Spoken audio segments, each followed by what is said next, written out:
Buenas noches, queridos amigos. Pues sí, una noche histórica, por lo menos para nosotros. Humildemente logramos congregar muchas ilusiones y un fragmento de audio como este, tomado en pleno lugar de los hechos, en este caso en el pantano de La Jarosa, creo que demuestra perfectamente eso, la emoción que a veces no va paralela a los datos, a los resultados, a lo analítico, pero qué bello es escucharlo. Qué bello es conseguir que miles de personas en los 5 continentes vivan escenas como estas. Absurdas, propias de otros tiempos, propias de niños que no han dejado de serlo. Vosotros podéis creer lo que queráis, pero uno siente cierto vértigo cuando percibe una semana después el eco enorme de esta, sí, querido Santiago, inmensa locura de la alerta OVNI.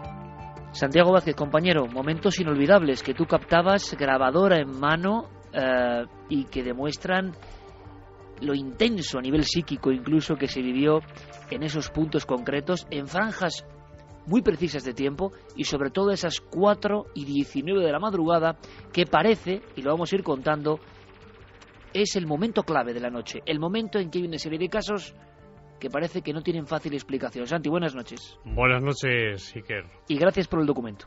Por favor, faltaría más. Yo creo que ha sido una noche madrugada que ya ha pasado a la historia. Cientos de miles de personas mirando los cielos, no solamente en nuestro país, sino también fuera de él. Y por supuesto, yo me atrevo esta noche aquí en la cadena SER, en tu programa, querido Iker, a decir que esa noche, el pasado 9 de junio, sobrevolaron sobre los cielos de España objetos volantes no identificados. ¿Qué son? No lo sabemos. Por eso son no identificados. Pero evidentemente los hubo. Y por lo menos en la zona donde yo estaba, en el pantano de La Jarosa, unas 200 personas aproximadamente, pues pudimos ver todo lo que a lo largo del programa de hoy vamos a relatar a todos los oyentes. Santiago, ¿y cómo eran las caras en ese momento que tú grababas y que hacías de corresponsal en vivo? Porque claro, ibais pidiendo paso, pero sí. Esta noche vamos a escuchar en diferentes puntos lo que pasó mientras se pedía paso. Ese rosario de voces, esa emoción, que se veía en las miradas de la gente, gente de todo tipo, de todas las edades, de todas las creencias. De todo tipo, sí. Es más, recuerdo concretamente 2 casos de personas que llegaron total y absolutamente con una actitud de negación por acompañar, sencillamente, y que, sin embargo, cuando nos marchamos a eso de las 6:30 de la madrugada del lugar, que estaba ya amaneciendo, era casi de día, me dijeron, ahora sí, después de todo lo que hemos visto esta madrugada aquí, ahora sí que creemos en los ovnis. Creemos que, me dijeron, que no estamos solos en este inmenso campo de fútbol, por decirlo así, que es el universo. Es como plantar una semilla en todo un estadio Bernabéu o Nou Camp. Sería absurdo, realmente.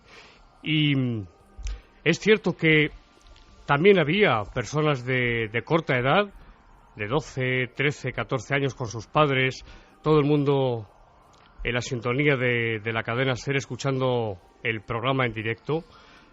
Y como decía el maestro Alés, pues seguro que en esa pasada madrugada muchas personas en muchos puntos de España y del mundo han decidido su vocación, unos como astrónomos, otros como periodistas, quién sabe, Iker.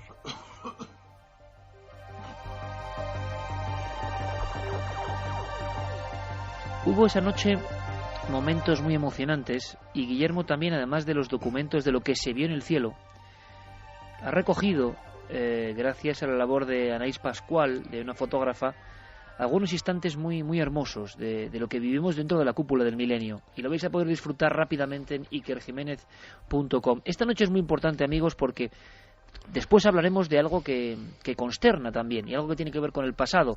Nos visitará el director de la Cueva de Altamira, ni más ni menos, pero es que además es uno de los científicos que ha hecho ese estudio que ha aparecido en la portada del New York Times, del Times y de toda la prensa internacional.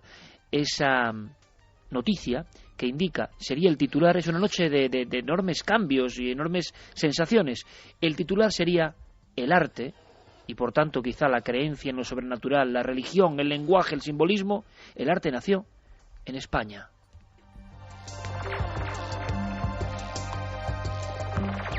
En unos profundísimos y remotísimos templos, quizá los primeros. Anecdótico o no, en esos templos, concretamente en esos templos, y en esas paredes que dan una antigüedad de 40.800 años, antigüedad imposible para muchas cosas, aparecen, decían los ufólogos antiguos, los ovnis, por lo menos en forma, la sombra, quién sabe. Soñar es bonito, de los ovnis. Noche cósmica a todas luces, a las 4:19. Por favor, amigos, quedaros con el dato. Podéis intervenir de inmediato, vamos a abrir las vías de contacto y hay una sorpresa importante. Vosotros podéis ser los entrevistadores, pero recordemos, con este oxígeno de fondo que nos pone Noel Calero, al que quiero felicitar por su labor en la cúpula del milenio, en esta noche en la que había que estar a la altura, y él la estuvo. Quiero, por favor, que escuchéis otro de esos momentos que sí se emitió, pero que sin duda es uno de los momentos más emotivos de esa noche del 9 al 10 de junio del 2012. Sonaba así, a lo largo del tiempo. Y que Santiago Vázquez nos está pidiendo paso urgentísimo. Venga, vamos con él. Gracias, Pablo. Venga, seguimos en contacto. Santiago Vázquez de nuevo, Pantano de la Jarosa. Compañero, ¿qué pasa? ¿Por qué tanta urgencia? Algo ahora mismo. ¿Ahora mismo? Cuéntame. Buenas noches, porque en este momento estamos divisando, no os podéis imaginar la expectación que hay ahora mismo. Hay decenas y decenas de personas, todos con sus móviles, sus teléfonos móviles. Un objeto, sobre todo el otro más tenue, desplazándose, se ha ocultado detrás de una nube y ha vuelto a aparecer. Anteriormente, a las 3:58 exactamente, ha aparecido en dirección norte-sur una esfera también brillante, blanca, muy brillante, muy cercana a nosotros. Son dos, en este momento lo estamos viendo. ¿Qué estás viendo? Cuéntanos. Son tres luces blancas brillantes, sobre todo una de ellas más brillantes, que están surcando el cielo y que en este momento en la Sierra de Madrid. Cuéntanos, Santiago, estamos todo el mundo, se ha paralizado todo, 3 luces blancas atravesando a mucha altura, cuéntanos. Esto tiene que estar viéndolo mucho más gente, claro, porque es algo muy evidente. La primera venía a las 3:58, he llamado enseguida a producción. En Sanlúcar están viendo 3 objetos también, ahora mismo. Claro, es que son tres objetos, exactamente. No son satélites, además tiene un ligero movimiento de bamboleo, como de zigzag, un poco, y aquí está todo, si pudiéramos, yo creo que hay fotos también. En formación triangular, Santiago, en formación triangular, las 3 luces, o van en una hilera, en línea. En línea, sí. ¿Seguís? El centro más brillante. ¿Seguís viéndolas? Sí, estamos viéndolas en este momento.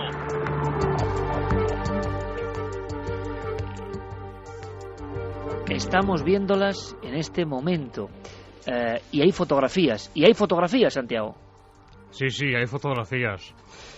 Que yo creo que es muy importante. Es muy importante porque se habla de ovnis, se escucha la palabra, se escucha una retransmisión de algo que está sucediendo en tiempo real. Pero, lógicamente, luego hay que presentar ante los oyentes y espectadores las pruebas. Y afortunadamente las tenemos, Iker. Las tenemos y las vamos a comentar. Y las tendremos en tiempo real esta noche en ikerjimenez.com. Hay ya en esa web, en nuestra web, una encuesta que dice, sinceramente, podéis decir vuestra opinión, podéis plasmarla ahí. ¿Se vieron ovnis? Ovnis genuinos, me refiero, ovnis inexplicables, evidentemente, en esa noche, en la AO 2012, ¿sí o no? Y por otro lado, podéis preguntar a nuestros invitados, podéis lanzarnos vuestras cuestiones, podéis dar vuestra opinión sincera y honesta sobre si esto sirve para algo, si estuvisteis dentro de este inmenso experimento hermoso, yo creo. Y también, y solo durante 24 horas, esto es importante, amigos, porque vamos a hacer un programa muy especial. La idea es de Santiago Camacho, hace mucho tiempo. Vosotros nos entrevistéis, en este caso nos ponemos ahí en la palestra Carmen y yo, y podéis preguntar lo que nunca habéis atrevido a preguntar, lo que nunca habéis siquiera sondeado, ¿no? Porque son cosas que os pueden interesar, que son del equipo. Bueno, pues a tumba abierta, a corazón abierto. Carmen y yo estaremos, pero solo 24 horas podéis enviar vuestra pregunta. Lo tiene todo preparado en el Facebook de La Nave del Misterio, Guillermo León. Todas las vías de contacto abiertas, milenio3columna@cadenaser.com, la cadena Ser, la web, cadenaser.com, con un lienzo en blanco, como siempre, y nuestra Nave del Misterio en Twitter y en Facebook con Guillermo León. Hubo 2 aplausos muy entrañables, hubo muchas cosas muy entrañables, muy personales, fue una noche de emociones. Terminamos hablando de una de las personas que más ha hecho por este programa en su historia, pero hubo 2 aplausos que a mí me impresionaron, ¿no? Aparte, evidentemente, de Santiago, de Javier, del equipo, ¿no? Un aplauso donde la gente se puso en pie, fue para Santiago Vázquez, y otro aplauso donde la gente se puso en pie fue para Enrique de Vicente. Sin duda, iconos auténticos de la divulgación del misterio, y porque tienen algo. Imagino que es algo que gusta y que disgusta, que unos aprueban y otros desaprueban, pero eso es lo mejor, ¿no? No pasar indiferente, desde luego. Y las personas, yo lo puedo decir, se levantaron 1.500 personas aplaudiendo y con un respeto enorme, que calaba hondo. Están pasando muchas cosas. Maestro Enrique de Vicente, buenas noches. Muy buenas noches, comandante. ¿Cómo suena esto, Enrique? ¿Cómo suena la viva voz de la gente en el campo, observando algo en plena noche? Tiene algo ancestral también, ¿verdad? Cósmico y ancestral al mismo tiempo. Están pasando muchas cosas y será muy bueno que, aparte de los hechos físicos que vamos a comentar también, tú des unas pinceladas de los hechos profundos que a mí me interesan. Pues mira, en cuanto a hechos profundos, hay que partir para mí de la superficie, y es que esta fue una alerta ovni histórica para mí, desde lo que yo conozco en cuanto a las dimensiones, al nivel, a la cantidad de grupos y observadores implicados, sin precedentes en la historia de la ufología, que también fue una noche mágica, porque estaba lleno de magia. Muchísimos los grupos de observadores iban con esa magia a tratar de invocar a lo imposible. Fue una noche mítica, y mítica en muchos sentidos, pero fundamentalmente para mí en uno, y es lo que tiene que ver con que de repente, en un día y en una semana, surgen muchísimos acontecimientos tremendamente importantes sin haberlo podido programar, porque esa alerta ovni la teníais programada por lo menos más de un mes antes, que le dan una dimensión insólita al acontecimiento. Más de un mes y de 2, Enrique. Sí, y es que ese mismo día España se anuncia que va a ser intervenida por la Troika, por la terrible Troika, a la que, curiosamente, de los 4 que estamos en este momento sentados en el estudio, uno de nosotros, Santiago Camacho, ha dedicado un formidable libro tratándola de lo que es. Se llama La Troika y los 40 ladrones. Bien, pero además es que es sumamente importante, porque fíjate que España es la punta de lanza del terremoto tremendo que está sacudiendo nuestras vidas, no solo nuestros bolsillos, junto con Grecia. Y una semana después, mañana, va a tener lugar un acontecimiento decisivo, las elecciones en Grecia y las elecciones en Egipto. Pero menos de una semana antes, la madrugada del miércoles anterior, tuvo lugar el acontecimiento más importante para los mayas de este año, junto con el 21 de diciembre, y es el tránsito de Venus por delante del Sol. Puede sonar a tontería eso, yo le digo una importancia. Bien, el día anterior a la alerta OVNI se supo con precisión que el Sol a las 3 de la madrugada durante el tránsito había hecho una emisión de electrones inusitada, 8 veces superior a lo normal. Estoy dando solo algunos datos que ¿qué significan? Significan que en medio de esta hecatombe humana que realmente estamos conteniendo, Milenio 3 haga el milagro de sacar a cientos de miles de personas a la calle desde sus casas a mirar al cielo. Y tú sabes mejor que yo, Iker, que en el cielo, a lo largo de toda la historia, desde que hay el menor rastro, y está reflejado en el arte rupestre también, la gente miraba al cielo en busca de esperanzas. Era su punto de máxima atención.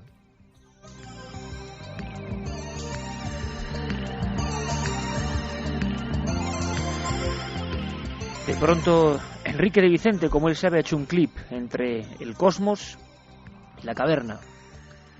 Mundos unidos, y que esta noche nosotros volvemos a aproximar, unidos por un misterio enorme, el misterio del ser humano, de la conciencia humana, del futuro humano. Javier Sierra, 7 días después, tendrá reflexiones, tendrá ideas, tendrá emociones, tendrá ese cuaderno repleto de datos. Y yo quiero que me cuente cómo se siente 7 días después de ese acontecimiento que sé que también vivió de una forma febril, intensa, infantil, en el buen sentido de la palabra, y mágico sentido de la palabra, claro. Javier, buenas noches. Muy buenas noches, Iker.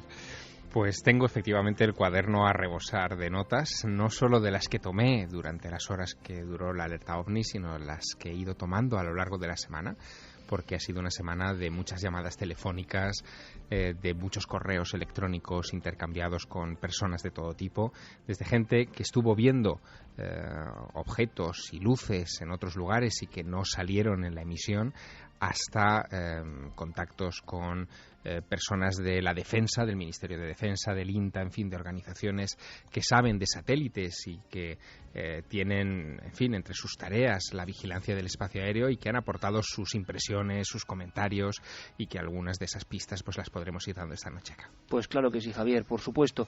Quiero dar mi abrazo, y esto es importante. Fue una noche que nos superó en algún aspecto y creo que todos hicimos un buen trabajo, de verdad. Yo lo hablaba con Javier Sierra, yo estaba muy tranquilo y había que ver el montaje, 30 personas trabajando. Yo en un momento dado, y esto es muy personal, me alejé, como siempre hago en todos los programas en los cuales emitimos en vivo. Me alejé y me coloqué durante muchos minutos pidiéndole a Noel que pusiera músicas como esta, exactamente como esta, Noel.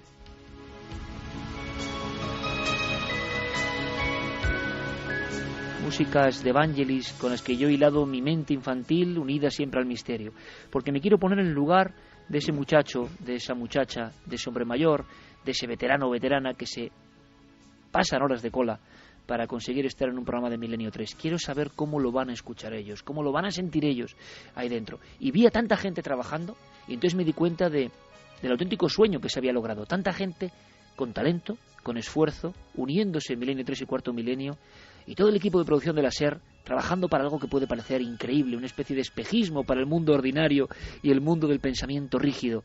Buscar ovnis, pero más bien buscar esperanza, buscar quizá una salida, un anhelo. A mí me sobrecogió realmente y viví muchas historias emotivas que quizá esta noche podamos desgranar. Son las historias humanas, es que las hubo constantemente.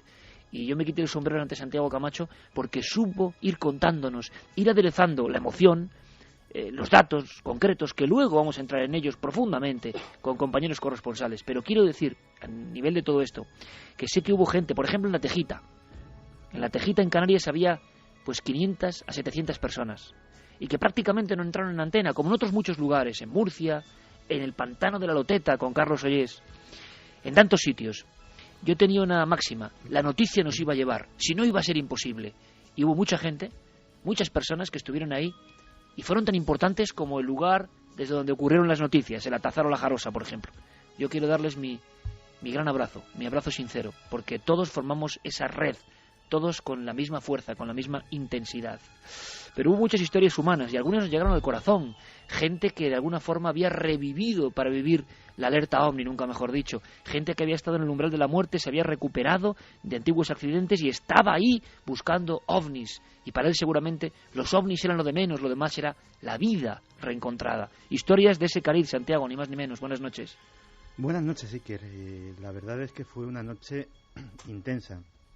Terminamos todos agotados y terminamos agotados por el lógico esfuerzo, pero tal vez, y permíteme la petulancia, si se puede llamar así, yo un poco más porque estuve precisamente en un torbellino de emociones, escrutando a través de las vías de contacto, a través de las redes sociales, esas historias humanas, algunas conmovedoras, otras tiernas, otras graciosas y otras sorprendentes.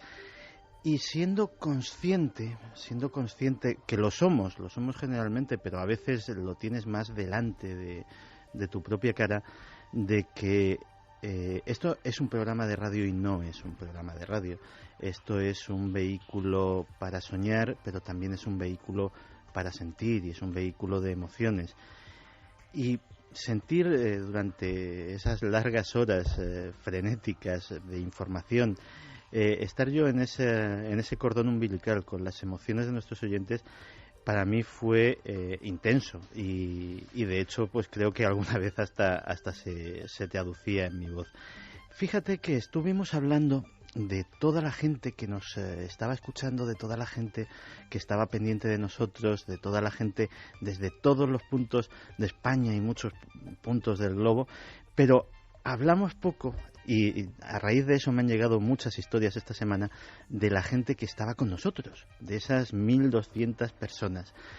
Y quiero leerte un brevísimo párrafo que yo creo que traduce ese sentimiento que tuvieron los amigos que nos acompañaron, que nos arroparon con su cariño, que nos agasajaron con sus aplausos y que muchos de ellos incluso pues permanecieron largo rato después de acabar el programa simplemente pues para saludarnos. Y es algo que me transmitía a través de las redes sociales Sarita, que Sarita decía que había llegado desde León a Valladolid haciendo un camino en autobús, estaba de exámenes y suponía un gran esfuerzo para ella porque lógicamente era cortarse una jornada de estudio que en estas fechas pues puede hacer mucho, que hizo sus 2 horas de cola como mucha de la gente que estuvo allí, pero que al llegar se emocionó a ver a esas 1.200 personas aplaudiendo sin parar y que se le puso la piel de gallina, sobre todo sintiéndose parte de algo, sintiéndose parte de una comunidad, viéndonos trabajar, y que se puso a aplaudir casi sin saber por qué, como la que más. Y luego pues estuvo en esa cola, tuvo la suerte de saludarnos y de hacerse unas fotos con nosotros, y todavía sin creérselo muy bien y muy contenta, dice, pues se volvió de nuevo cansada, como todos nosotros, en su autobús a León. Y la última frase de su mensaje dice: fue una experiencia diferente y maravillosa, ver a tanta gente unida por algo y sobre todo con la que está cayendo. Nunca, nunca lo olvidaré.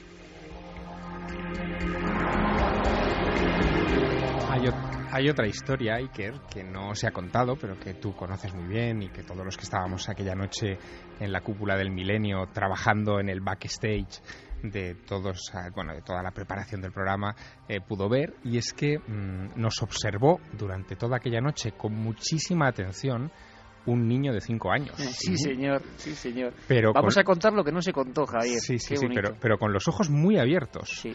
Y estuvo vigilando cada movimiento que hacíamos, yo creo que cada conexión que tomábamos. Ese niño de 5 años llevaba una credencial de la alerta OVNI que le permitía entrar y salir como cualquiera del equipo. Y unos prismáticos. Y ese niño no se ha quitado la credencial durante toda la semana. Ha ido al colegio con esa credencial durante toda la semana y no ha parado de hablar a sus compañeros de 5 años, niños y niñas de 5 años en su colegio, de la alerta OVNI 2012. Javier, y nada más humano y misterioso que eso. ¿Y cómo veía ese niño, ese cronista tan joven del alerta 2012, la que se montó? Bueno, pues fíjate, al principio con mucha expectativa, con mucha emoción, y según se iba acercando la hora de inicio del programa y vio entrar el mar de gente a la cúpula del milenio, comenzó a preocuparse y se me acercó así como quien no quiere la cosa, diciéndome: papá, me quiero ir a casa, dice, porque van a venir los extraterrestres. Es decir, él ya estaba convencido de que ahí iba a pasar algo. Bueno, nos costó convencerle de que, en fin, aunque aparecieran, probablemente no entrarían en la cúpula del milenio, o sí, quién sabe. Y con esa duda, en fin, medio convencido, escuchó el programa desde las gradas.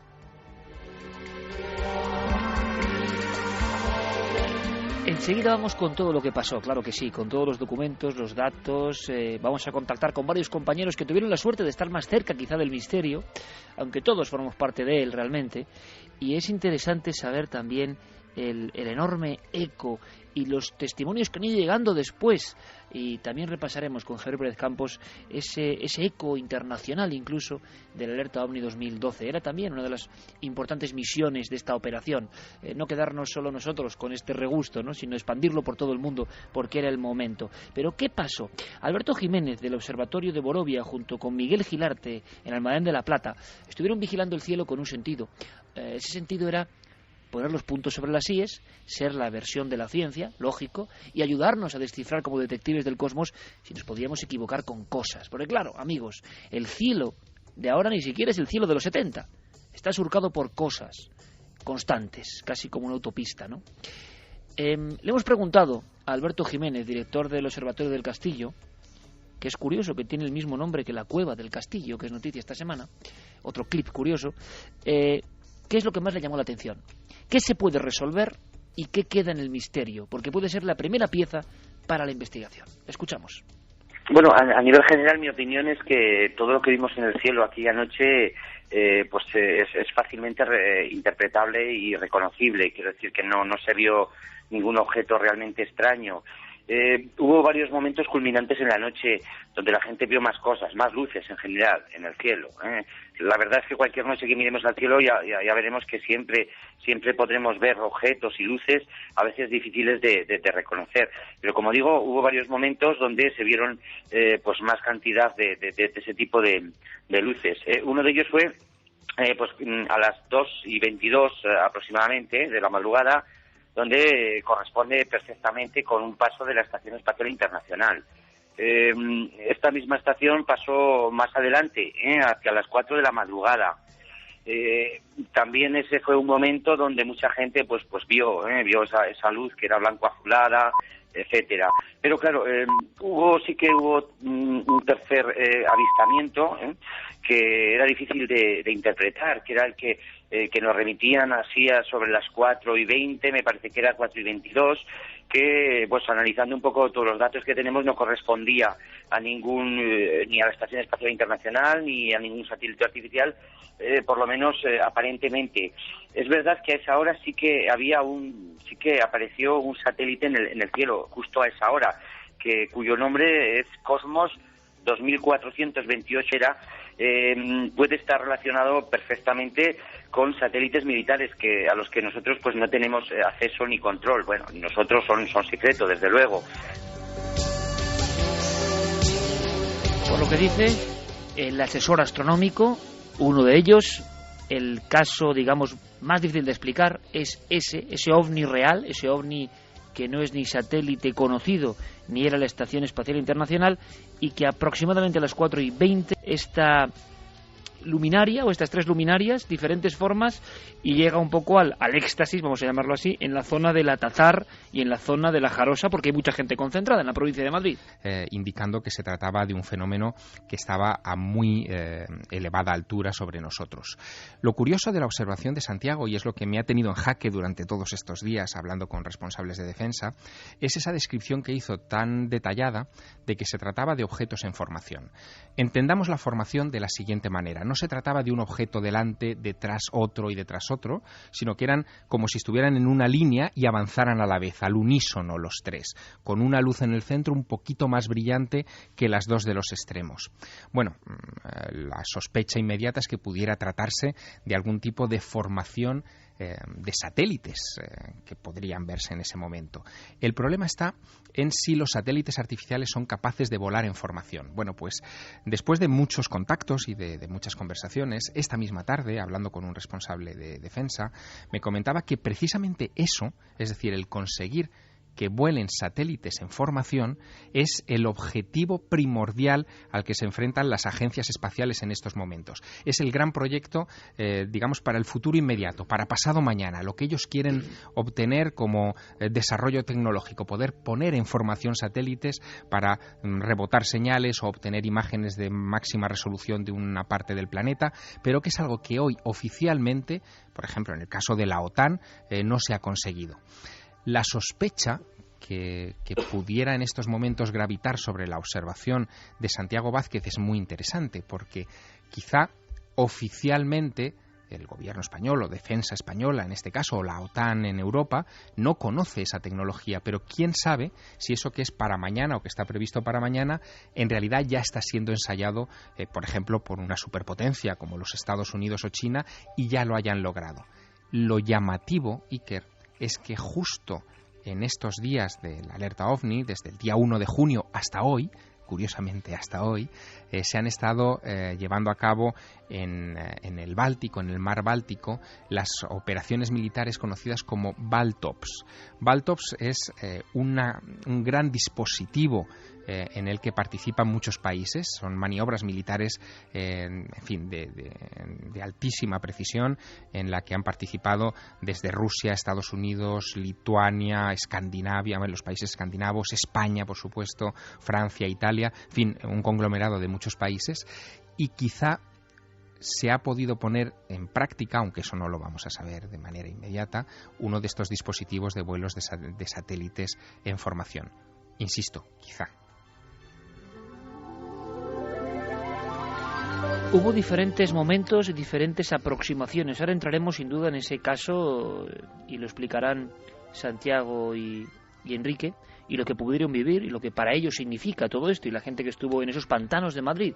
Era curioso, Madrid estaba surcado por 3 pantanos, o el pivote, la triangulación eran 3 pantanos, el Pardo, la Jarosa y el Altazar. En los 2 últimos una actividad frenética a todos los niveles. Pero en la provincia de Huelva teníamos a Ignacio Garzón, lo vamos a escuchar enseguida, nuestro compañero, que nos hacía vivir este momento como uno también de los importantes de la noche. Escuchamos. ¿Están viendo algo ahora? Si está, por favor, que me lo pasen. Garzón Ignacio, está. Ignacio, buenas noches. Hola, buenas noches. Ignacio, ¿qué está pasando?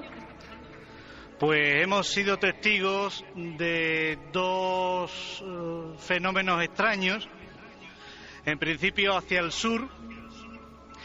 En la primera ocasión, las 2 de la noche, 2 puntos rojos. Ahí estaba Ignacio Garzón comentando la noticia, informando desde el lugar de los hechos, desde un lugar muy especial. Y tenemos ahora mismo también en Huelva a nuestros compañeros de la SER, en esa zona maravillosa de la Sierra de Aracena, a Ignacio. Ignacio, buenas noches. Hola, buenas noches. Ignacio, gracias por tu colaboración. Fuiste responsable de una de las primeras observaciones, y yo no sé a día de hoy cómo analizas el fenómeno y cómo fue la experiencia en general, porque una de las primeras voces de alarma fue precisamente en la zona que tú controlabas, ¿no? Efectivamente. Quizás la noche fue muy interesante por el factor humano principalmente. Allí en La Peña se reunió gente de las provincias de Sevilla, de Huelva y de Badajoz, lo cual a nivel humano fue muy gratificante. A nivel de avistamiento, las 2 experiencias que vivimos fueron también interesantes. Aunque en un principio yo creí que se trataba de despegue de aviones de la base de Rota, después de hablar con toda la gente que estuvo allí viéndolo, de comparar las visiones que cada uno había tenido de los hechos y de seguir recabando información a lo largo de toda esta semana, hay elementos que son muy extraños en aquellas 2 luces que vimos y que de alguna manera nos indican que probablemente aviones no podían ser. ¿Por qué, Ignacio? Entre otras cosas, porque la nitidez con la que veíamos esas luces, que supuestamente estaban a casi 150 kilómetros, no concuerda con lo que es un avión, ¿no? Por muy grande que sea la nave.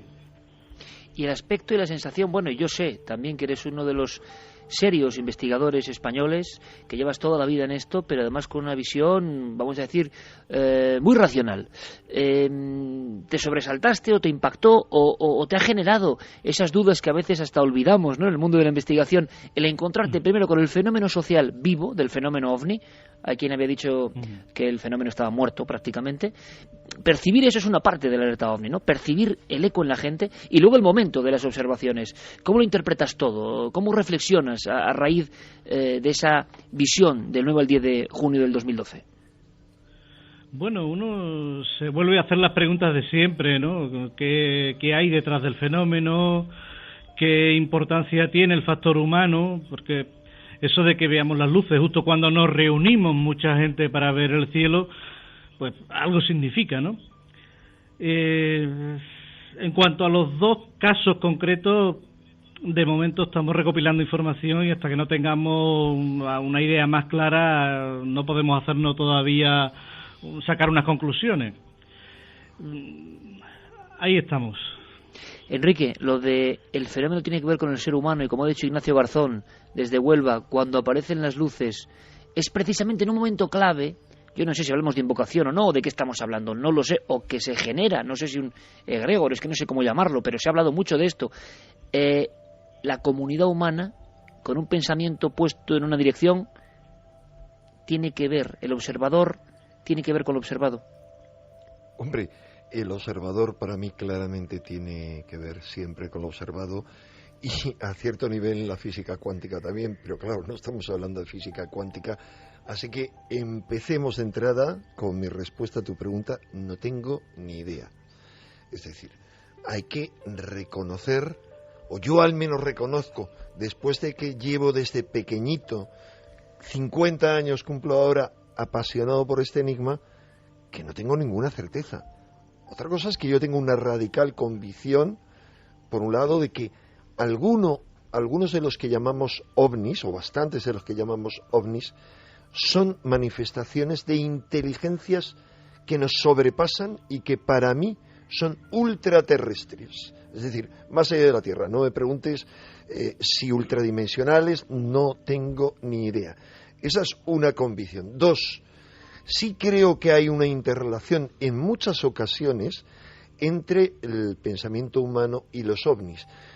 Pero, por ejemplo, en el caso de que tras invocaciones, peticiones, en ocasiones absolutamente escépticas, como en los años 70, investigadores franceses, con algunos de los cuales yo llegué a estar en contacto, desarrollaron como una técnica desde un punto de vista bastante frío y escéptico incluso, es decir, ni aceptando que los ovnis eran extraterrestres, que invocando, visualizando, aparecían los ovnis. Yo hice esa experiencia en esos años con otra gente, en ocasiones calladito, cuando estaba con otra gente, y al cabo del tiempo, sin controlarlo, aparecían esas luces.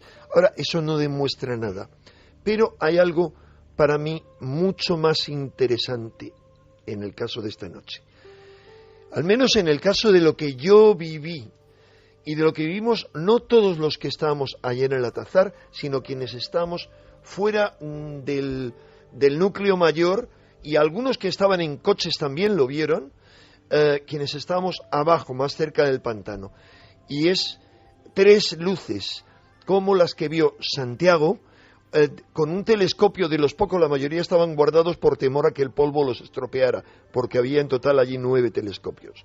Pero con un telescopio vieron que 2 de esas luces eran dobles, después las luces las tapó una nube, la nube desapareció, no había esas luces, seguimos mirando intermitentemente, pero sin parar, hacia esa zona, yo al menos seguía hacia esa zona, y de repente, en un momento en que las nubes habían desaparecido, como 5 minutos después, no llevaba yo reloj y no lo calculé, de repente, como 4 luces, digo, ¿por qué cómo?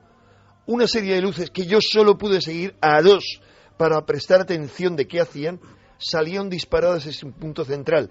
Como había otra gente allí que formaban parte, por ejemplo, de un grupo de observadores muy preparados que se habían distribuido a lo largo de 1 kilómetro en el pantano y que iban comunicándose por radio, me dijeron que eran claramente 4 luces. Eso solo tiene una explicación, y es que además de los satélites en esa zona, además de satélites, digamos, que se agrupan, pues también son satélites que se disparan en diferentes direcciones.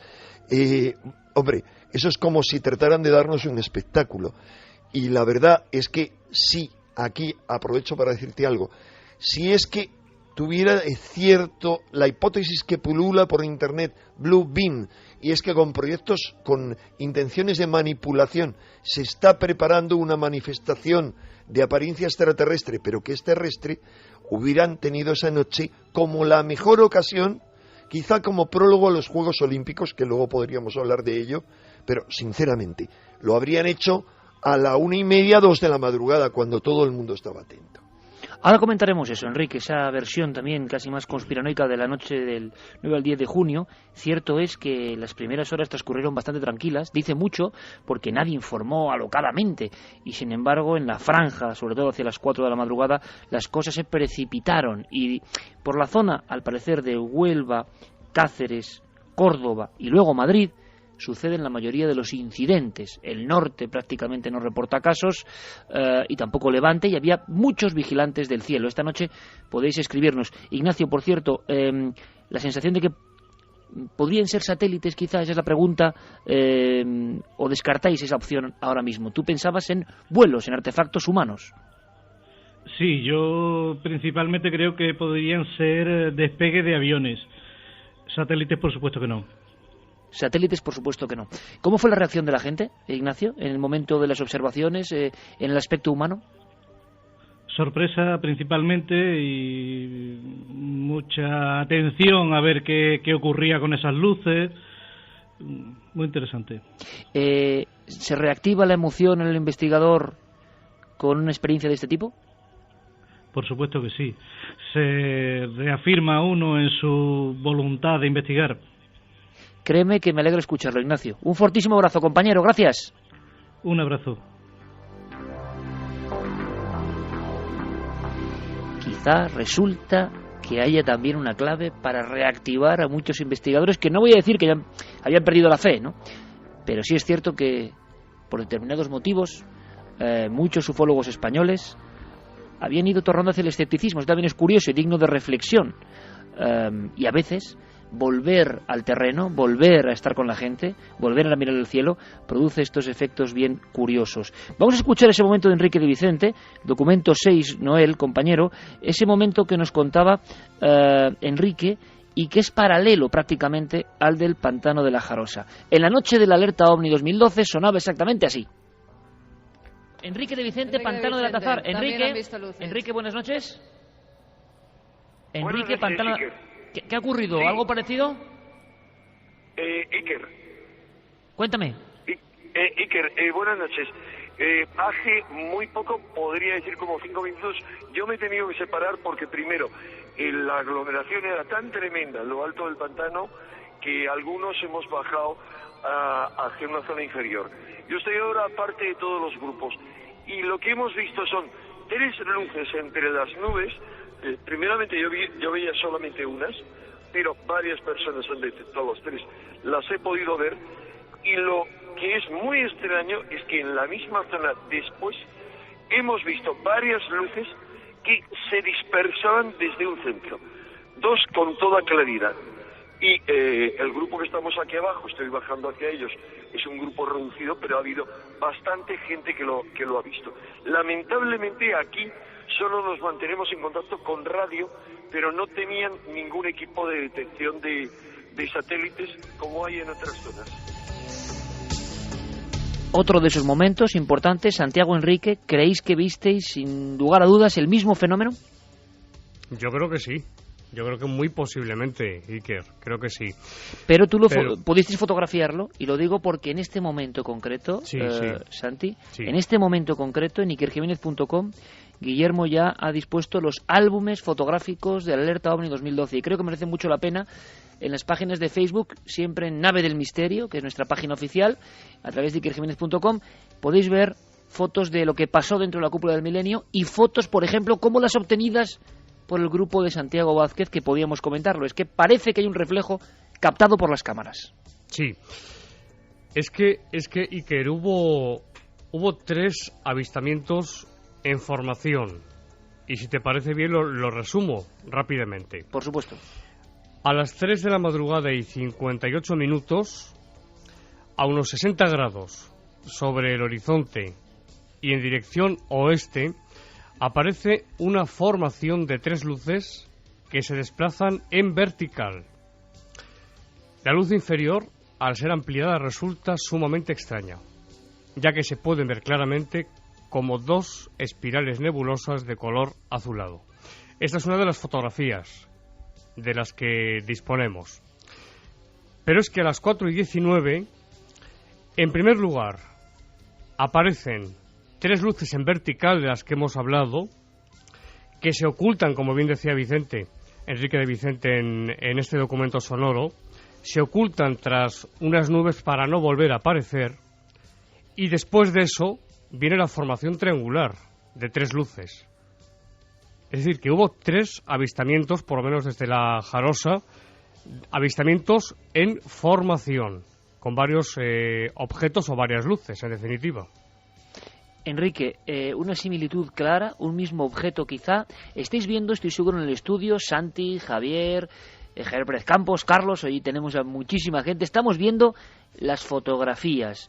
Yo sé que es difícil hablar de fotografías porque muchas personas no tienen acceso ahora mismo, pero mañana, al escuchar muchos en el podcast, cientos de miles de amigos nos escuchan al día siguiente, observarán ciertos elementos gráficos. Hay algunos curiosos, otros seguramente explicables. Hay muchas estelas luminosas, pero hay algunos objetos que emiten incluso una luminiscencia muy fuerte.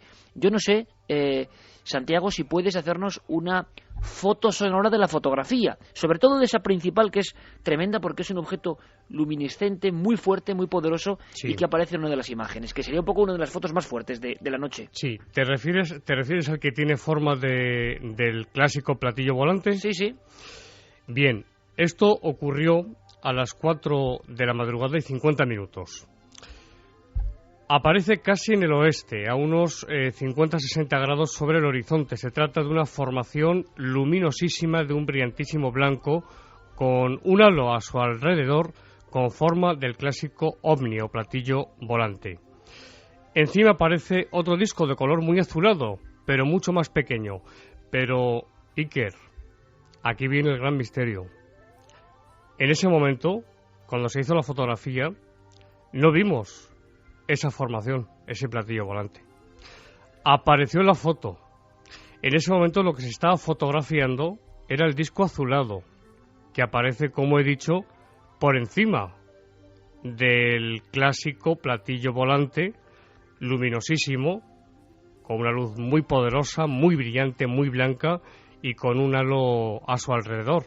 Eso no lo estábamos viendo, Iker, en ese momento. Eso apareció después en la fotografía. Javier, observando las fotografías, tú como experto ufólogo, seguramente el que más sabe de fotografía, del misterio en los cielos, ¿qué opinas? Porque hay algunas muy curiosas, algunas fotografías como en Menorca obtenidas cerca de tierra, otras son estelas, hay algunas también de objetos que parece que se mueven a gran velocidad por la exposición de la foto, obtenidas incluso fuera de España, pero estas del grupo de la Jarosa llaman la atención. ¿Cuál es tu opinión, Javier?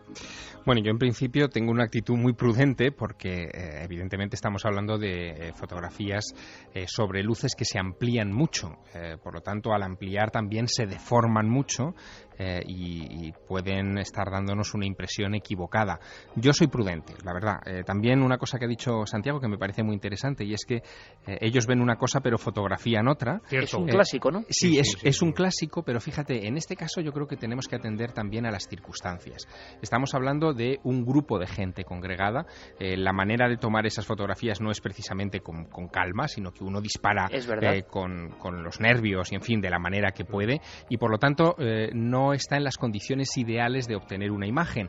Puede que, por ejemplo, pues hubiera chispeado esa noche y hubiera humedad en el aire, que esa humedad quedara reflejada por el flash, si es que se disparó con flash en un momento dado, o que de repente se produjera cualquier tipo de raspadura en el objetivo imperceptible al ojo humano, pero perceptible finalmente en la imagen que se obtiene. Por lo tanto, son imágenes que a mí me invitan a la prudencia, lo cual no quiere decir que el testimonio sea absolutamente impresionante y sea digno de estudio, de investigación.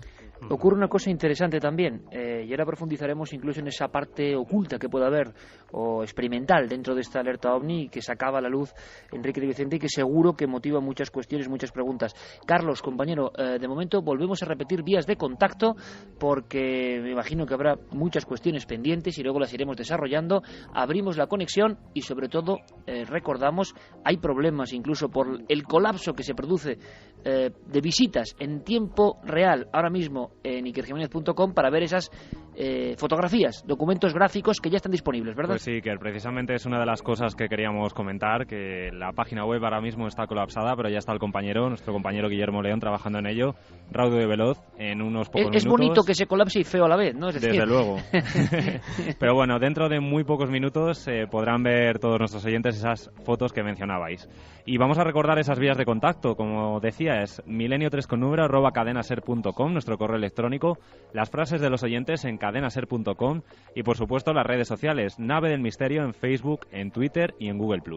En Cáceres, Tierra Mágica, también se vieron cosas. Teníamos a Paco Pérez Caballero en la Curva de los Lobos, en Vegas de Coria. Le impresionó mucho a Paco, que no conocía la zona de las Urdes, prácticamente recorrerla en la oscuridad de esos pueblos, pero aguardó pacientemente y ahí no ocurrió nada. Pero las sombras sí que estuvieron presentes de alguna forma, y en Extremadura, y me voy a explicar. Ocurre muchas veces, no solo con acontecimientos en vivo, sino lo que personas que llevan en secreto casos e historias relatan a nuestros compañeros. Es decir, la alerta OVNI no solo sirve para reconectar a muchos investigadores, no solo sirve para impulsar una ilusión, sino que en ocasiones, por lo menos es mi parecer, sirve también para que personas lleguen a un lugar y con cierto miedo relaten al responsable, al compañero, en este caso Gonzalo Pérez Sarró, otros casos que guardaban pues bajo el rubor, bajo la prudencia y que les habían ocurrido. Muchos compañeros han rescatado casos a raíz de encontrarse con personas en los lugares clave, en los enclaves de poder prácticamente del mapa de esta alerta OVNI. Pero además Gonzalo, con el que ahora hablaremos, nos traía sonidos también de esos momentos, sonidos que nos interesan y que tienen una fuerza muy especial, sonidos de la gente mirando al cielo y viendo algo. Ocurría en Bonal de Ibor, Cáceres. Mira, ha ido como hacia abajo, ¿no? Está haciendo una curva. Ha ido como hacia arriba, hacia abajo. Pues eso es lo que yo he dicho antes, que parece un escalón. Como Sí. Esto sí. ¿Qué hora es? ¿Qué hora es? La hora. Se para. 4. El hombre mira el cielo, el ser humano mira las estrellas, se encuentra con sorpresas y se expresa perfectamente en estas grabaciones. Tenemos contacto, Gonzalo Pérez Sarró, compañero, buenas noches. Hola, buenas noches, Iker, buenas noches a todos. ¿Qué estaba pasando en este instante? Bueno, en ese instante era el momento en el que muy cerca de las 4 se avistaba una luz muy potente que iba de noroeste a noreste y que en su trayecto pues parecía hacer paradas, arrancaba de pronto, subía como en su nivel un escalón, volvía a bajar, un movimiento errático que llamó mucho la atención y que después esa luz se fue hacia el sureste, cambió de rumbo totalmente y desapareció. El factor humano, Gonzalo, te quedaste muy sorprendido, sobrepasado. Tremendo. Haznos un poco la fotografía, porque Cáceres... no era Cáceres capital, era una pequeña población, Bonal de Ibor, con unas ruinas romanas, y yo creo que expresa perfectamente lo que fue la alerta OVNI. Cientos y cientos de personas reunidas en perfecta armonía. Un medio millar quizás de personas, y además es que lo que dices, el enclave está pues a un extremo total de la región extremeña, que sabemos es muy grande, pero además es que hubo gente de Sevilla, de Madrid, muchos madrileños también entre los allí concentrados.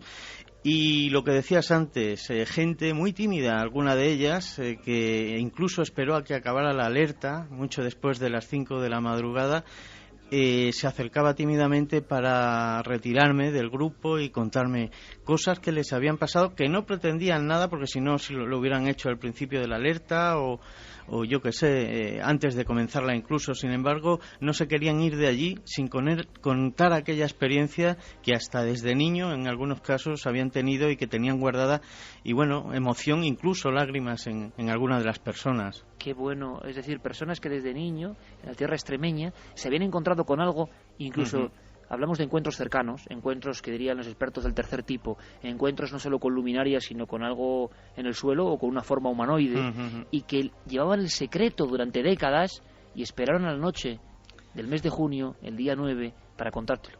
Exactamente, es quizás la parte que no se ve de la alerta, puesto que bueno, allí todos estábamos en grupo viviendo una misma experiencia, pero la experiencia personal de cada uno quedaba para minutos después. Y bueno, pues decir que en aquella zona, desde luego que yo solo estuve en lo que es cerca del monumento, cerca de los restos arqueológicos que hay allí, cerca del pantano, pero en toda la zona, en un terreno abrupto, que me daba un poco de miedo, un río, un embalse al lado, aguas, la noche oscura, pues podía tener algún peligro. Sin embargo, es curioso cómo la gente de Milenio 3, y también del programa hermano, es especial. Yo la verdad es que he tenido una experiencia personal, ya aparte de lo que vimos, tremenda, y la guardo, y bueno, mucha gente como yo deseando que algún día volvamos a hacer una parecida.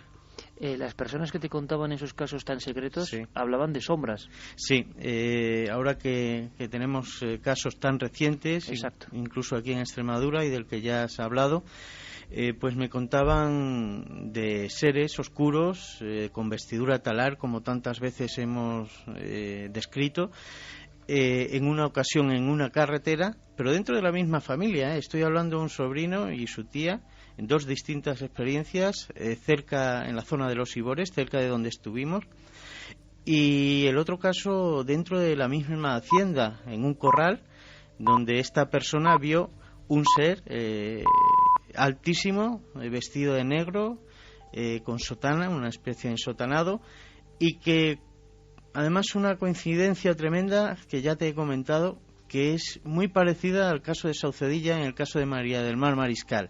Esta figura no se comunica con voz, sino con un simple gesto con su mano indicando o invitando al testigo a que se acercara. Y estamos hablando de un entorno próximo a Saucedilla relativamente. Sí, claro, la zona del Campo Arañuelo y los Ibores están colindando y, bueno, muy cercanos, todas las poblaciones están cerca. Y me hablas de nuevo del ensotanado, o sea, de ese personaje que ha sido denunciado en pueblos como Saucedilla o en las mismísimas Urdes, donde estaba Paco Pérez Caballero, y que hay otras personas que nunca lo han contado, que lo han visto y lo describen igual, incluso con el gesto de hacer que te aproximes. Exacto. Tengo que profundizar más en la investigación, puesto que esa noche poco tiempo tuvimos para hablar esta persona y yo, pero hemos quedado en que ahora, porque además uno de los testigos puede estar en verano en la población donde ocurrió, y hablaremos y tomaremos fotografías y el testimonio de toda la familia. Gonzalo, como siempre, compañero, muchísimas gracias, de verdad. Nada, aquí estamos para eso. Para vivir experiencias de este tipo y que sean muchas más. Un abrazo muy fuerte. Igualmente, Iker. Si me permites, Iker. Sí, por supuesto, Enrique. Bueno, es en torno a lo que contaba Gonzalo.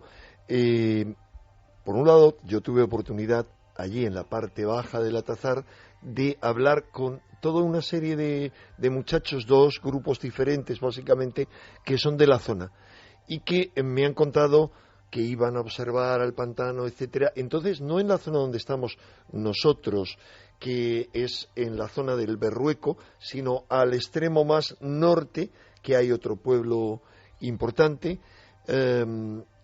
Me han contado experiencias que tuvieron, sobre todo un par de ellas muy interesante, dos grupos distintos, y es en una ocasión salieron huyendo de noche porque empezaron a oír una serie de ruidos, tal como los escribían, son similares a algunos de esos que llamamos ruidos de la tierra.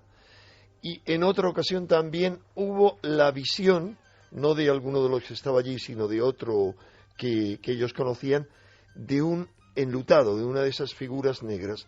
Pero algo que no he querido contar antes de la alerta OVNI, para no crear expectativas, para que aquello no se convirtiera en una afluencia masiva, o por el contrario, nadie quisiera ir por miedo, es que a finales de los años 70 y comienzos de los años 80, después de toda una serie de observaciones en el Atazar de objetos entrando y saliendo del pantano, de objetos luminosos que fueron observados, entre otros, por gente que yo entrevisté, como una farmacéutica cercana y el alcalde de un pueblo cercano, hubo dos grupos de chavales aficionados al fenómeno OVNI que estuvieron, digamos, allí pasando muchas noches en una tienda de campaña, y tanto uno de estos grupos como otro grupo ajeno, que eran puramente campistas, en el año 79 y en el año 81 tuvieron 2 experiencias fascinantes, y en las 2 el denominador común era la aparición de seres oscuros muy altos y de otros seres bajitos y cabezones, saliendo y entrando del agua.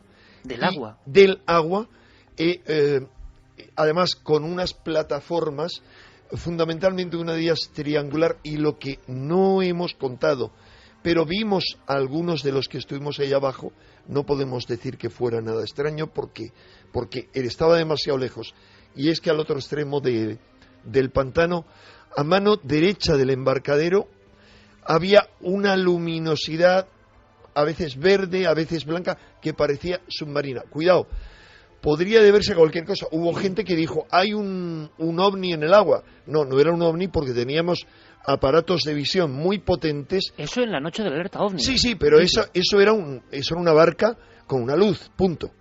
Pero muy a la derecha de eso hubo un resplandor. Y no sé si estarán escuchando algunos de los amigos que estaban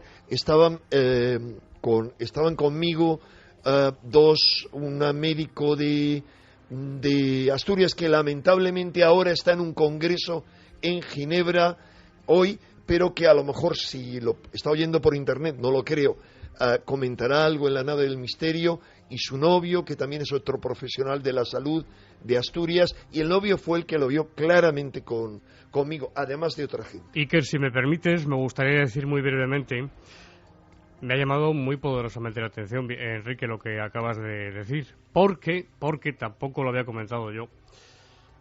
En el pantano de La Jarosa, a principios de los años 80, 1981, mes de agosto, bueno, es un lugar muy apacible y es una maravilla. Y en la sierra, pues el verano, lógicamente, por las noches, pues refresca más y se está muy bien. Un grupo de personas, y esto es conocido, un grupo de personas vieron salir del pantano una brillante esfera de luz de dentro del agua, de dentro hacia arriba, y se perdió en el infinito. Esto ocurrió en 1981, en agosto de 1981. Es muy interesante, Iker, muy interesante la fecha, porque justo en ese año empieza allí cerca una de las operaciones de manipulación ultrahumanas más potentes que se han vivido en España. Las apariciones del Escorial.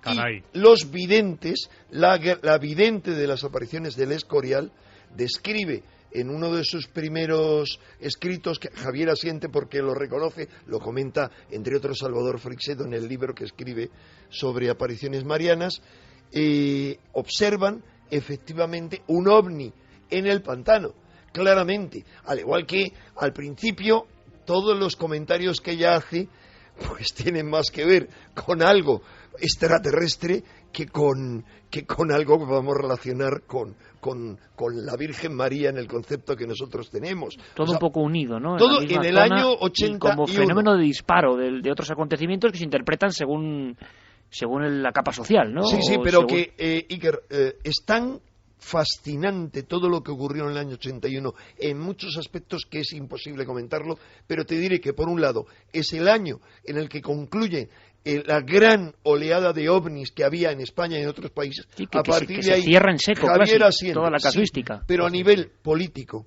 de sociedades secretas, de manipulación en Europa, es brutal todo lo que ocurre en ese año, absolutamente brutal. Y también en el terreno ufológico, a nivel de manipulación, de supuesto contacto de determinados gobiernos, el norteamericano y el británico, con los ovnis.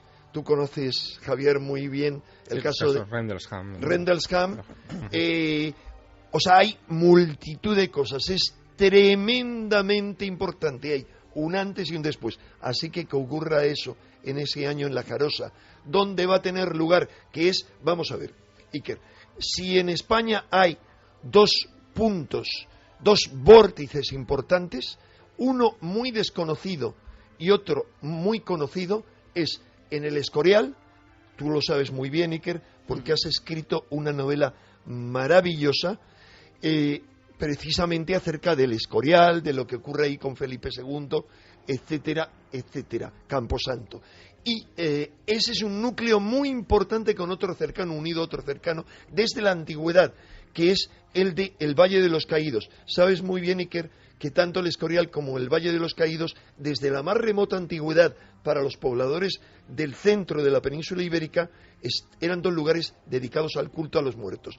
Pero lo que la gente ignora es que el Atazar es un pantano construido sobre una sima profunda, una sima que está en el centro de la península ibérica, en el centro exacto, considerada como península, no España.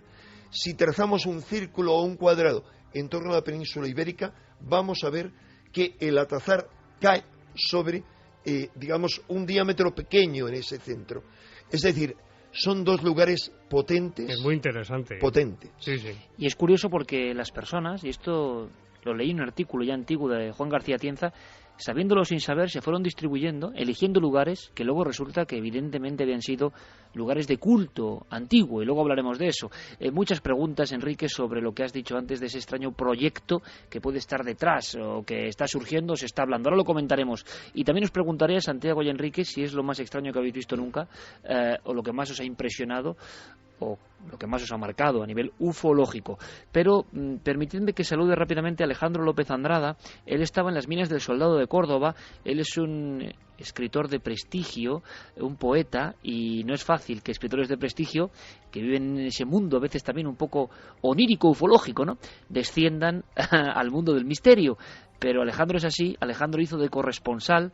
Alejandro ha tenido la suerte, además, de tener muy cerca una de estas figuras, y tuvo el valor de contarlo con su hija en Cuarto Milenio, y también vivió una experiencia, creo, seguro, emocionante en las minas del Soldado, y también hubo acontecimientos. Alejandro, buenas noches. Hola, buenas noches, Iker.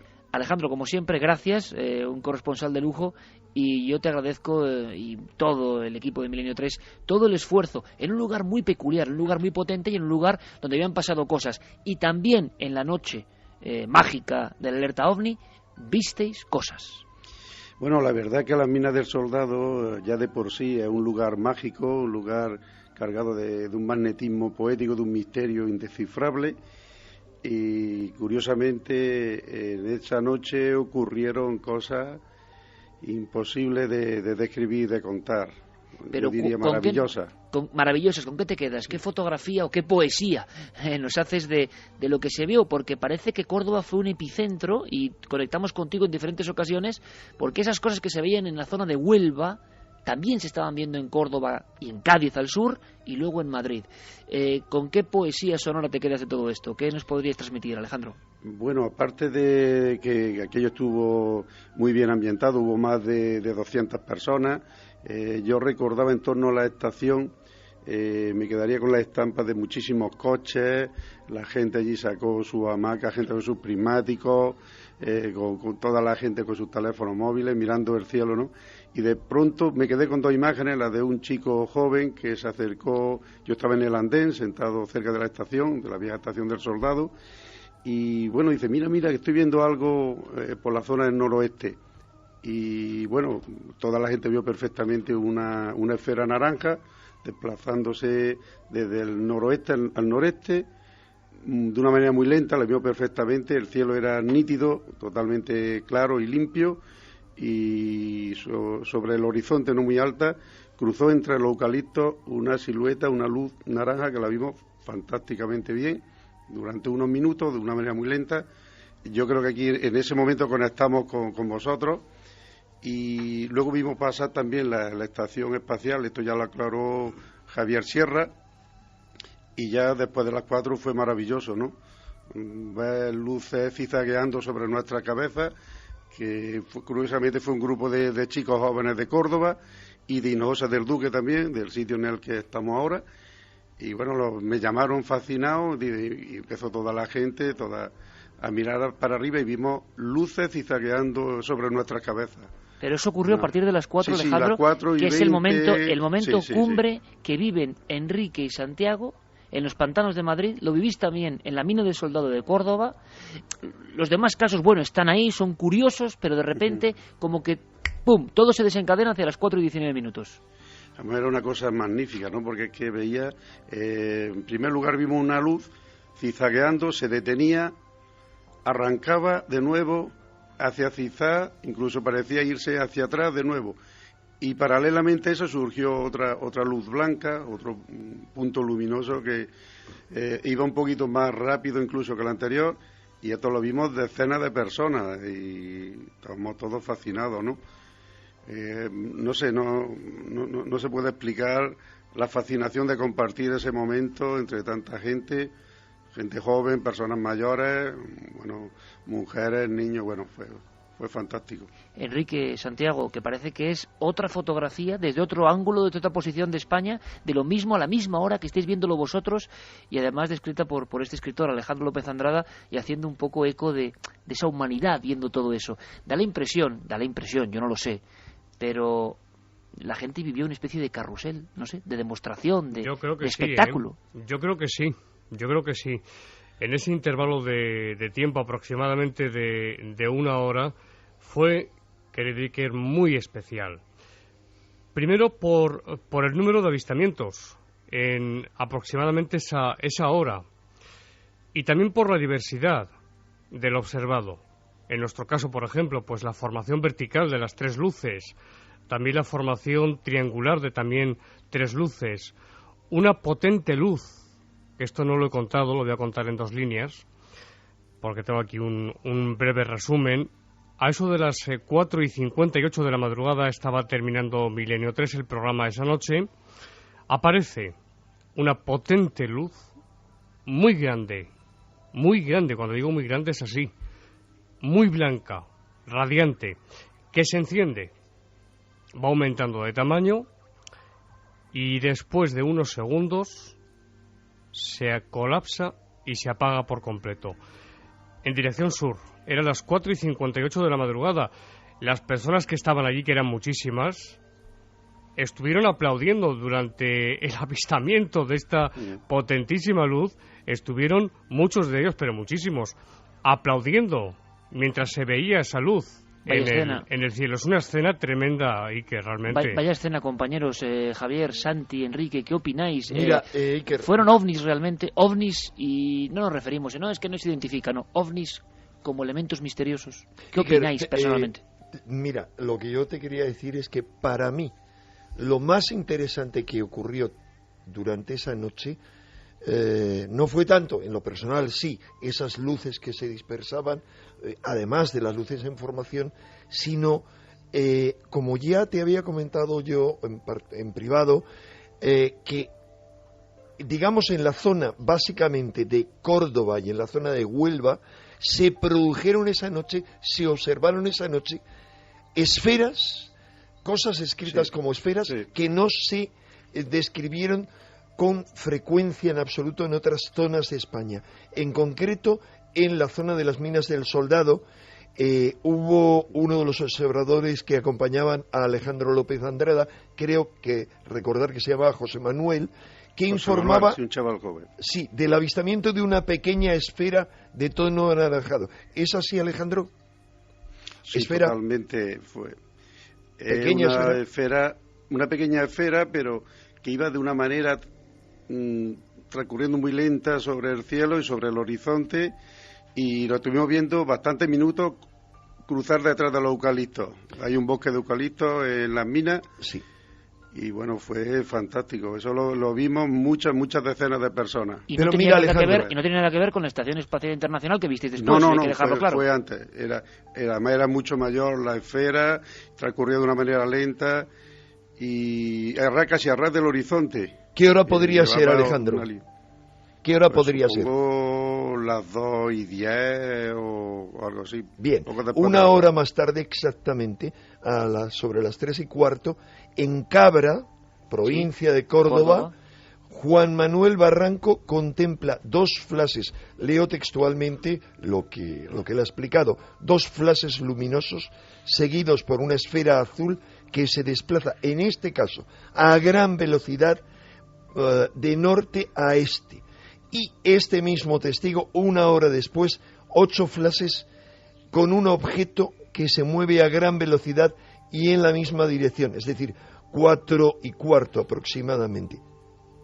Pero no solo eso, sino que hay otras observaciones en la zona. Por ejemplo, en Huelva, desde la famosa finca del Condesito, de la que se ha hablado en este programa, Adrián Rodríguez observa la misma esfera anaranjada que se está avistando en la cercana localidad de Huelva. Enrique, la gran pregunta, y la traslado a Javier, a Santi, a Alejandro, a todos los que estáis ahí. ¿Esto significa que es una muestra por parte del fenómeno? ¿Es posible que haya tantos objetos de origen desconocido sobrevolando España? ¿Son los seres humanos quienes ven de una forma prodigiosa o mágica o recrean esas imágenes en el cielo? Porque desde luego muchas personas vieron cosas increíbles al mismo tiempo, y lo más importante, muchas llamándonos sin saber que en otros puntos estaban viendo, y nosotros recibiendo, haciendo de embudo esa información y cotejando los datos donde no había posible conexión. Por lo tanto, era curiosísima la coincidencia en determinados puntos y a determinadas horas. Evidentemente, yo no sé si a nivel junguiano sobre cosas que se ven en el cielo o no, pero la gente estaba viendo cosas. Bueno, yo creo también que hemos hecho una maratón sin haber entrenado.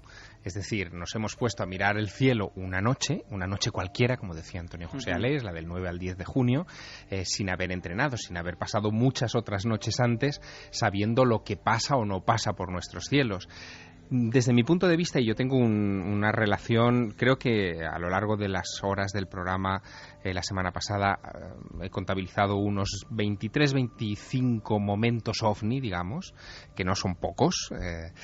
Bueno, pues yo creo que la mayoría de ellos... 23-25 momentos, sí, momentos de observaciones ovni. Anómalas. Eso es. Que luego pueden tener explicación o no. Exacto, yo creo que la mayoría son explicables. Incluso los flashes de luz, ¿no? Los flashes de luz tienen una explicación muy sencilla. Hay una serie de satélites que reciben el nombre clave de LEO. Los LEO son los Low Earth Orbit, o objetos de baja órbita. Son objetos que están sobre unos 500 kilómetros sobre nuestras cabezas, que parece mucho, pero en realidad hay otros que alcanzan los 800 kilómetros de altitud y más. Bueno, pues estos objetos bajos, que son los satélites que nos envían la señal a los teléfonos móviles, por ejemplo, los famosos Iridium, son capaces de emitir este tipo de flashes de luz porque son objetos que tienen grandes espejos y según la posición del Sol pueden reflejar rayos de luz, aunque sea plena noche, porque todo depende de la posición relativa del satélite respecto a nuestro planeta. Dicho eso, de todas las observaciones del 9J, yo creo que la que está sobre la mesa como un enorme interrogante es, desde luego, la de las 4:19, es el momento clave, y si acaso hay una pequeña cantidad de observaciones muy curiosas, como esas esferas de baja cota, es verdad, que son extrañas y no son explicables por observaciones de satélite, o por ejemplo esa imagen que obtuvieron en el Pardo el equipo de David Zurdo y Clara Tahoces, donde se ve un objeto por debajo del horizonte, que en principio daría la impresión de ser un vehículo o algo así, pero... Sí, muy cerca del suelo. Exacto, pero está en una zona boscosa donde teóricamente no podía haber nada de ese estilo. Bueno, pues ese tipo de imágenes son las que a mí me dejan como el sabor de vamos a saber más. No olvidemos nunca, Iker, que ovni lo que es un término que subraya nuestra ignorancia sobre lo que hay detrás. Es decir, cuando hablamos de ovni es que no hemos podido averiguar más, que nos hemos quedado a las puertas de resolver esa incógnita, y eso es en lo que creo que nos tenemos que concentrar. Alejandro, te agradecemos muchísimo. Yo creo que para una persona con el aspecto, vamos a decirlo, en su mente y en su alma de la escritura, de la composición, yo no sé, da para una escena que puede motivar, ¿no?, futuras obras literarias, esos seres humanos del siglo XXI sumidos en la angustia, en la crisis, y que una noche cualquiera, deciden dejarlo todo y mirar al cielo. Es una bonita estampa y es bonito vivirla, ¿verdad? La verdad que es algo maravilloso compartir esos momentos, gente venida de Jaén, de Badajoz, Ciudad Real, de Córdoba, por supuesto, a todos los puntos, y unidos todos mirando el cielo y olvidándonos de la crisis económica, de todo lo negativo que tenemos en torno nuestro. Creo que es algo poético y mágico ya de por sí. Poético y mágico, pues eso ya es mucho. Alejandro, gracias. Un fuerte abrazo. Gracias a vosotros, Iker. Un abrazo para todos. Yo no sé si Santiago Camacho está al tanto, pero Enrique, Santi, ¿qué es eso de conspiración o de manipulación? Yo no sé si me lo puedes explicar, Enrique, en un minuto, sé que es muy difícil, pero ¿por qué se ha rumoreado en las redes, me decíais, algo en torno a la posibilidad de una especie de ¿qué? De espectáculo creado con algún motivo? Suena muy raro, ¿no? Sí, trataré de explicártelo, pero me gustaría, antes de cerrar el programa, añadir cosas que están poniendo en Facebook que confirman lo que estamos hablando esta noche, de otras observaciones. En síntesis, lo que mucha gente habla es algo que se puede sintetizar en la palabra Operación Blue Beam, rayo azul, que bueno, obviamente es un nombre ficticio, porque a nadie se le ocurre montar una operación secreta, y el gran conspiranoico Santi asiente, conspiranoico número 2, porque yo soy más que él. Por supuesto. Pues a nadie se le ocurre que una operación secreta se va a conocer el nombre. Pero dicen algo que a lo que yo sí le doy credibilidad. Y es que con diferentes propósitos, que no da tiempo a resumir, de manipulación, se podría, fingir una aparición masiva de ovnis o en lugares públicos. Por ejemplo, acaba de decir un consejero en ufología del Ministerio Británico, y no el ministro británico de Defensa, como se ha dicho, Nick Pope, que le conocemos bien, Javier y yo, que en los Juegos Olímpicos de Londres va a haber manifestaciones ovnis. Entonces, ¿con qué propósito? Manipulación. Pero, como he dicho antes, podrían haber hecho, si eso fuera cierto, un entrenamiento con este programa, porque no habría habido tanta atención como va a haber en una cosa como los Juegos Olímpicos, y podrían habernos gato por liebre sin ningún problema. Y hacerlo a las 5 menos cuarto de la mañana no es serio, si tratan de impactar a las masas. Javier Pérez Campos, compañero, ha habido un enorme eco. Podíamos dar titulares, flashes casi de hemeroteca del futuro casi, de hemeroteca del presente. El eco de la alerta OVNI 2012 sí que nos ha sobrepasado también. Estamos en la aldea global, ha sido la alerta global, y en todo el mundo se ha hablado de lo que hemos hecho, hay que decirlo. Sí, más de una veintena de medios de todo el mundo han dedicado sus titulares y sus páginas a hablar de este evento, ¿no? Que, como decimos, ha hecho olvidarse de esa crisis o de esos momentos tan difíciles y pues, como decimos, pues han centrado su atención en esta alerta OVNI. Por ejemplo, el Diario de Navarra decía: este sábado por la noche mire al cielo, hay alerta OVNI. El Norte de Castilla también parafraseaba o remarcaba unas palabras tuyas que decía: no sé qué son los ovnis, pero sé que están ahí, ¿no? Otros periódicos incluso, por ejemplo, la capital de Argentina, decían, simplemente el titular era Noche de Vigilia, y hablaban de cómo se había celebrado en el Parque Acuático de la Victoria, de la ciudad de la Victoria, pues junto a la Laguna del Pescado, en ese parque acuático una congregación de más de un centenar de personas mirando al cielo. En Argentina. Sí, y colaborando con nosotros, mirando al cielo, como decimos, en busca de ese enigma, ¿no? que planea sobre nosotros. Otros periódicos, por ejemplo, la alerta OVNI 2012 se celebra este sábado en distintos puntos de Baleares. La alerta 2012 se celebrará también, en Baleares es que, por ejemplo, han dedicado muchísimo espacio a este evento. Y días después también pues se hacían crónicas en otros periódicos. Por ejemplo, Almería escudriña los cielos junto a Alberto Cerezuela en la alerta OVNI 2012. Miles de vigilantes del cielo rastrearán el firmamento en busca de ovnis. Y así podríamos seguir, Iker, durante largos minutos. Y porque, tanta importancia ha tenido que se traduce en estos titulares o en los vídeos de YouTube, por ejemplo, que hay casi más de un centenar. Centenar de vídeos en acción de cosas de la alerta OVNI. Eso es, de personas que estuvieron, por ejemplo, con Enrique, con Santiago, con nosotros también, y que están subiendo ese material ahora mismo a las redes para que todo el mundo pueda verlo y pueda casi sentir esa emoción de ellos mismos. Hay algunos casi muy impactantes en los que se les escucha incluso gritar cuando están viendo luces en el cielo, que recuerdan un poco a esos audios que escuchábamos hace unas semanas en Montserrat con Javier Sierra, ¿no? Me gustaría...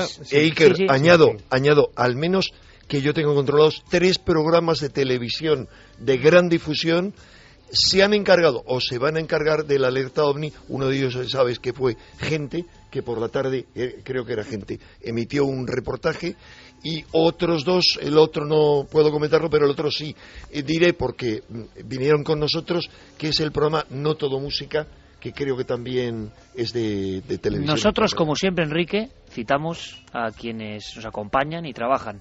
Es ley del periodismo.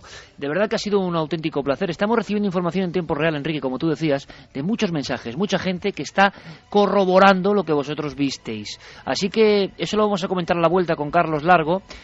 Yo os agradezco muchísimo la intervención, yo os agradezco muchísimo la colaboración, y que los datos están ahí. Poco más podemos añadir. Eso sí, la fuerza del evento, la fuerza de conseguir que todos juntos miremos al cielo con un objetivo claro: buscar el misterio hondísimo. ¿Estará el misterio en el cielo?